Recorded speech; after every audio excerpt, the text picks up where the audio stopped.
I know when I left you last time, we talked about how we were gonna go through and use the die grinder, get this cleaned up, get it taped off, and we'd already be at the paint booth, and obviously we're not.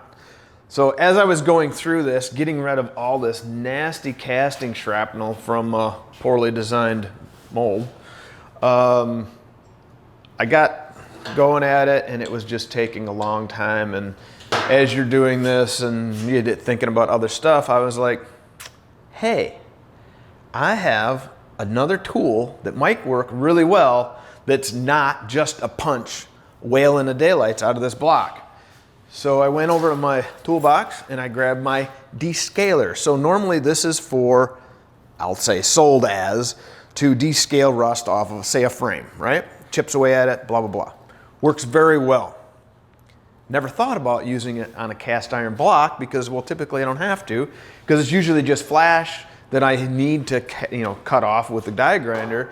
But in this case, it's just basically baked on sand, similar to rust. Light bulb went on, got using this. I'm gonna tell you what, it is slick. I don't have to worry about it, beating the daylights out of my casting as far as like chipping it. And quite frankly, if I find a hole, well, I'd rather find it now than later anyway. And but it gets all this stuff out of here. So check this out. And it's a little loud, so yeah, we're doing this. Let's see, let's do one right up here where we can see it fairly well. That little bit right there. Ready? Here we go.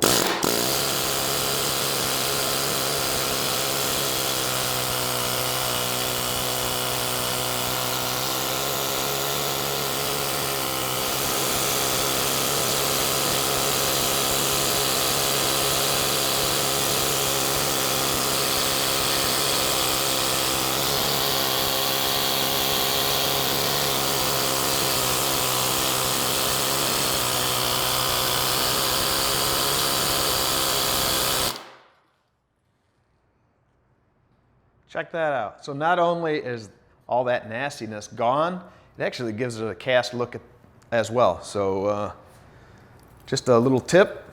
Yeah, you got tools, use them for whatever you can figure them out for, even if it's not the advertised usage. All right, so I got to get this finished, take the block, put it in our wash cabinet, get it nice and clean, blow it out, and get it taped off and over, and then get it over to Travers Body and Paint and let Daryl do his work.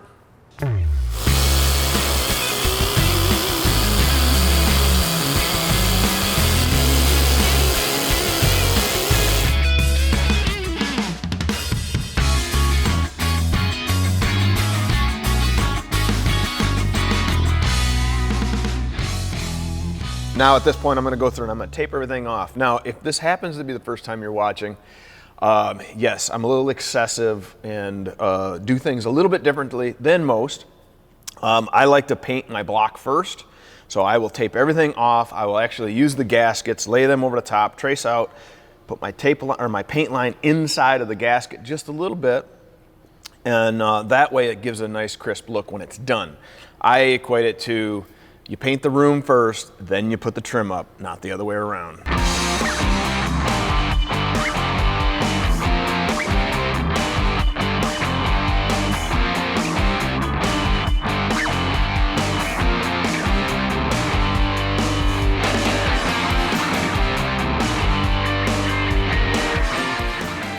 Here's something I found that was really cool with the 3D printer. First off, I always have to tape off the freeze plug or core plug holes because I typically put my brass freeze plugs in after everything's painted because I like to see the difference in colors, right? Kind of a little contrast. So what I realized is with 3D printer, I can custom print little plastic plugs that pop in here, seal it off, it'll paint up nice, things look good. So just something if you got one of those laying around, works pretty well. But with that, I have everything taped off. I brought that edge in just a little bit more than I maybe normally do with the gasket style that I have. So it might look a little funny to some of you, but it'll be okay. Yeah, I'd rather have more paint than less paint when I go to put it together. And I think that'll do it. So at this point, we got to load up all the parts and get them across town over at Trevor's Body and Paint and let Daryl do his magic.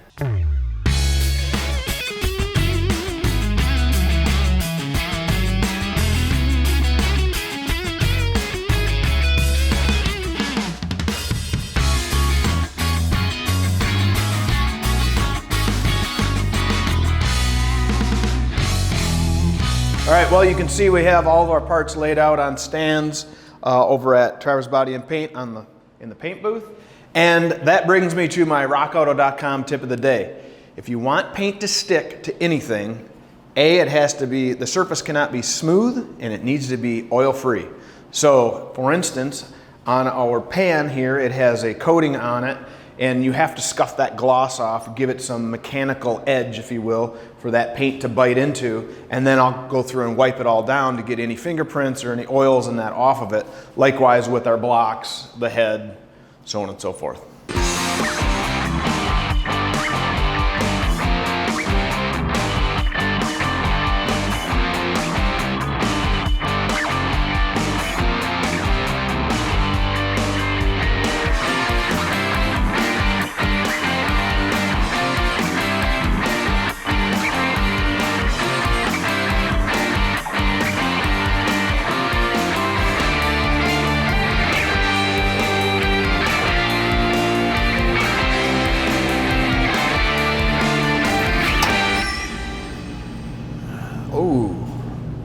Yeah, look at that. That looks nice. Black is so pretty. Nice and shiny. Nice contrast with our timing cover. This is gonna look good. Very good.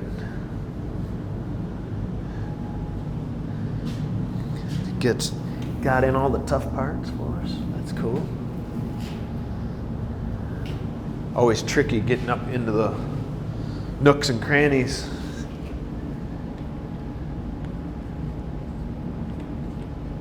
Right on. And we got rid of our Cadillac paint. Cool. Excellent, excellent. Well, hey, that's a big task done for us. So now that everything's painted, we'll let it stay here in the paint booth for overnight and probably into tomorrow a little bit. Definitely tonight, let it stay in the heat. It'll cure up pretty well. And then probably tomorrow afternoon or the next day, we'll take all this back over to our shop and then we'll be ready for some assembly. So that's exciting. That's good. All right, well, hey, that's gonna be a wrap for today. And you know the drill. Get out in the shop, get your work done. See ya.